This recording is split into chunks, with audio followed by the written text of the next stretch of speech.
रीवा में बीजेपी विधायकों की सुरक्षा को लेकर सब परेशान है। एक तो पहले ही मऊगन सीट से विधायक प्रदीप पटेल का कुछ पता नहीं चल रहा है और अब मनगवा सीट से बीजेपी विधायक नरेंद्र प्रजापति के साथ भी कुछ लोगों ने अभद्रता की। क्या है पूरी खबर, आपको विस्तार से बता देते हैं। देखिए इन दो तस्वीरों को। मऊगन सीट से विधायक प्रदीप पटेल पिछले 20 दिनों से लापता हैं। 3 जनवरी को प्रदीप पटेल एक जमीन का विवाद सुलझाने गए थे, तभी उनके ऊपर कुछ लोगों ने हमला कर दिया और इस विवाद के बाद से ही उनका कुछ पता नहीं चल रहा है। उन्होंने जब आखिरी बार अपने परिवार से बात की थी तो कहा था कि उन्हें कुछ लोगों से खतरा है और अब वो 3 साल ऐसे ही अज्ञातवास में रहेंगे और आगे राजनीति नहीं करेंगे। वहीं अब रीवा की मनगवा सीट से बीजेपी विधायक नरेंद्र प्रजापति के साथ भी गाली गलौज हुई। मतलब समझ रहे हैं आप, 2 चुने हुए विधायक, 2 जनप्रतिनिधि जिनकी पार्टी की सरकार है, उन्हें कुछ बदमाशों से खतरा है। प्रदीप पटेल के बारे में आपको पहले ही बता चुका हूं, आज आपको नरेंद्र प्रजापति के बारे में बता देता हूं। 26 जनवरी को विधायक नरेंद्र प्रजापति का जन्मदिन था। उनके जन्मदिन पर हनुमान मंदिर परिसर में एक कार्यक्रम हुआ। कार्यक्रम में कई लोग पहुंचे, पार्टी के कार्यकर्ता भी थे और गांव के लोग भी थे।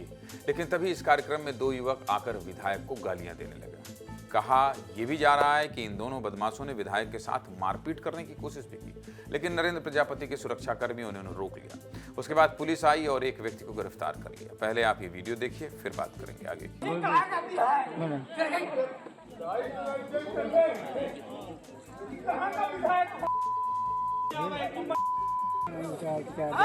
समझिए भाई, जनप्रतिनिधियों को भी समझना होगा। जनता आपसे आक्रोशित तो नहीं है, गुस्से में तो नहीं है। हालांकि अभद्रता करना, गाली देना कहीं से भी ठीक नहीं है, लेकिन आपके प्रति आक्रोश अगर है तो जनता ने वोट दिया है तो गुस्सा भी जाहिर करेगी।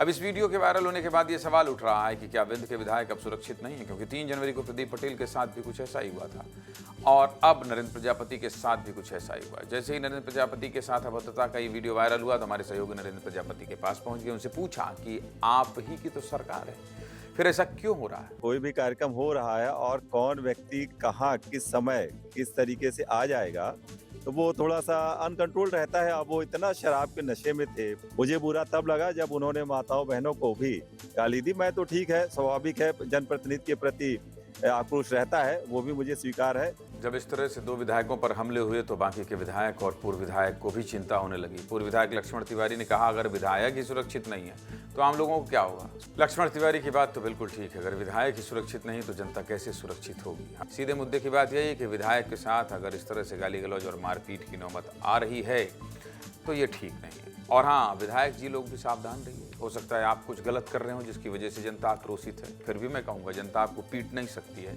जनता आपको गाली नहीं दे सकती है, लेकिन आपको भी थोड़ा अपना रवैया ठीक करना होगा। ये चिंता की बात है।